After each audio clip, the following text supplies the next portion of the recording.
تو قیامت آئے گی، قیامت سے پہلے ایک وقت آئے گا جبکہ دنیا میں کوئی صاحب ایمان نہیں بچے گا، اس سے پہلے ایک وقت آئے گا جبکہ پوری دنیا پر اللہ کے دین کا غلبہ ہوگا۔ اس سے پہلے کیا ہوگا؟ یہ اس سے پہلے والا معاملہ ہے جو آج کے میرے عنوان میں ہے، دجالی فتنہ، المسیح الدجال، الدجال الاکبر۔ اب سب سے پہلے سمجھیے کہ دجل کہتے کسے، لفظی معنی کیا ہے دجال کے؟ اردو میں بھی یہ لفظ مستعمل ہے، دجل و فریب۔ دجل کہتے ہیں ملمہ سازی، کسی حقیقت پر کسی اور شے کا پردہ ڈال دینا تاکہ انسان دھوکہ کھا جائے۔ تانبے کے اوپر سونے کا پانی چڑھا دیا تاکہ آپ دھوکہ کھا جائیں کہ یہ سونا، یہ دجل ہے۔ اصل حقیقت کو چھپانے کے لیے کوئی فیبریکیشن، کوئی جھوٹ، کوئی افتراء، کوئی غلط بات اس کے اوپر ڈال دینا، اس کا پردہ، یہ دجل ہے۔ لیکن اس کے علاوہ معین شخص ہوگا دجال۔ یہ معین شخص جو دجال ہوگا، اس کے بارے میں بھی ایک تو بالکل متفق علیہ چیزیں ہیں۔ نمبر ایک کہ وہ شخص ہے، قطعی ہے، یقینی ہے، اس کا حلیہ بھی حضور صلی اللہ علیہ وسلم نے احادیث کے اندر بیان کیا ہے۔ دوسری بات یہ کہ اس کے ہاتھ میں قوانین قدرت، گویا کہ تسخیر کائنات، گویا کہ نقطہ عروج کو پہنچ چکی ہے۔ تمام اختیارات الہی تقریباً اس کے ہاتھ میں آ چکے ہوں۔ جو بڑے سے بڑے معجزے اللہ تعالیٰ نے نبیوں کو دیے ہیں وہ معجزے کر کے دکھائے گا۔ وہ مردہ کو زندہ کرے گا، مردہ لوگوں کی افواہوں کو لے کر آئے گا، ان کی روحوں کو، اگرچہ جھوٹی روحیں ہوں گی، وہ شیاطین جن ہوں گے جو ان کا بھیس بدل کر آئیں گے، لیکن یہ کہ وہ لوگوں سے کلام کریں گی۔ یہ اسپرچولیزم جو اپنی انتہا کو پہنچا ہوا ہے یورپ میں اور مغرب میں، یہ در حقیقت اسی کا ایک مظہر ہے۔ وہ کھلے بیابان کو کہے گا جہاں بالکل چٹیل جو ہے وہ صحرا تھا، وہ لوگ گلزار کر دے گا جب چاہے گا، جب چاہے گا، جہاں چاہے گا بارش برسائے گا۔ فاصلہ اس کے لیے بے معنی ہوگا۔ اس کی سواری وہ ہوگی کہ جس کے دونوں کانوں کے درمیان فاصلہ 80 ہاتھ کا ہوگا۔ یہ سارے جو آج آپ کی اس ٹیکنالوجی کی جو انتہا جا رہی ہے اور جدھر جا رہی ہے، اس کو اچھی طرح سمجھ لیجیے۔ آج سے 100 سال پہلے شاید انسان ان چیزوں کا تصور نہ کر سکتا۔ کوئی سواری ایسی بھی ہو سکتی ہے جس کے دو کانوں کے درمیان کا فاصلہ جو ہے وہ 80 ہاتھ کا ہو۔ آپ کے یہ سارے جیٹس جو ہیں وہ کیا ہیں؟ ان کے رڈارز جو لگے ہوئے ہیں، دونوں کان ہیں ان کے۔ اس کا ایک قدم اگر مدینے میں ہوگا تو دوسرا بیت المقدس میں ہوگا۔ اس کی آواز پوری دنیا میں سنی جائے گی۔ سنی جا رہی ہے کہ نہیں؟ یہ ساری قدرت، ساری قوتیں، تسخیر کائنات کلیتاً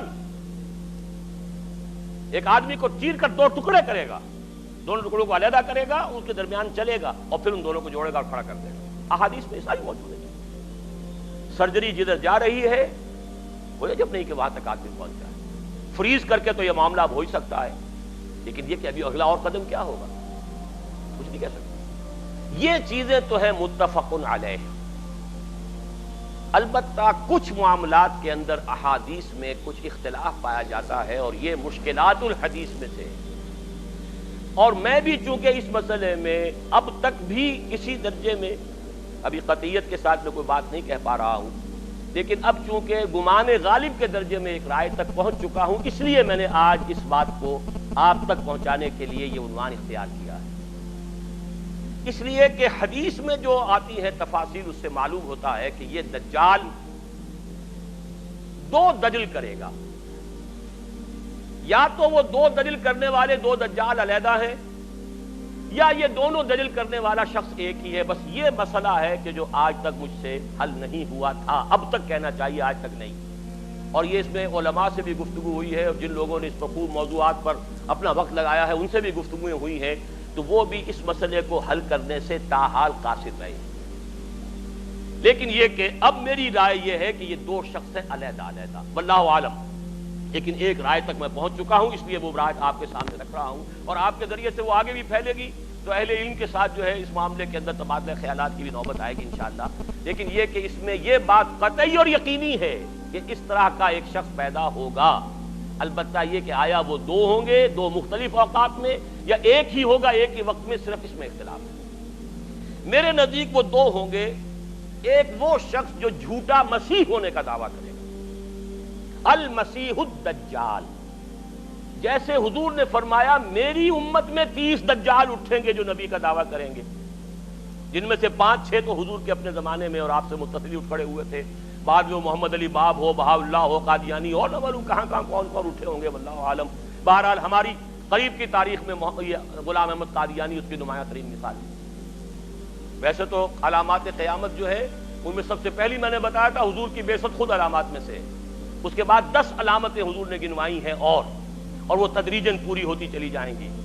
آخری علامات کے لیے حدیث سن لیجیے، عن ابی ہریرہ رضی اللہ تعالی عنہ قال قال رسول اللہ صلی اللہ علیہ وسلم ثلاث اذا خرجنا لا ينفع نفسا ایمانا لم تكن آمنت من قبل او کسبت فی ایمانها خیرا، طلوع الشمس من المغرب وخروج الدجال ودابۃ الارض۔ 3 نشانیاں وہ ہیں کہ جب وہ ظاہر ہو جائیں گی تو پھر کسی کا ایمان لانا مفید نہیں ہوگا جو پہلے ایمان نہیں لایا تھا یا جس نے اس سے قبل اپنے ایمان میں کچھ اعمال صالحہ کی کمائی نہیں کی تھی، یعنی گویا کہ توبہ کا دروازہ بند ہو جائے گا۔ جیسے جب موت کے آثار شروع ہو جاتے ہیں تو توبہ کا دروازہ انسان کے لیے بند، اب جب موت کے آثار شروع ہو گئے اب توبہ کرنا فائدہ نہیں، اس سے پہلے توبہ کا دروازہ کھلا ہوا ہے۔ معلم یغرغر، جبکہ وہ موت کے آثار شروع ہو جاتے ہیں، گھنگرو بولنا شروع ہو جاتا ہے، معلوم ہوتا ہے کہ اب جا رہا ہے، اب توبہ بیکار ہے۔ اسی طریقے سے پوری نوع انسانی کے لیے توبہ کا دروازہ بند ہوگا ایک وقت میں آ کر کہ اب کسی کے لیے توبہ نہیں، ایمان نہیں، اور اس کے لیے 3 علامتیں بیان ہوئی ہیں، یہ بھی مسلم شریف کی روایت ہے۔ آپ نے فرمایا 3 چیزیں وہ ہیں کہ جب وہ ظاہر ہو گئیں تو پھر کسی کا ایمان لانا جو اس سے پہلے ایمان نہیں لایا تھا اور اپنے ایمان میں اس نے کچھ اعمال صالحہ کی کمائی نہیں کی تھی، اب قطعاً مفید نہیں ہوگا اس کے لیے ایمان لانا۔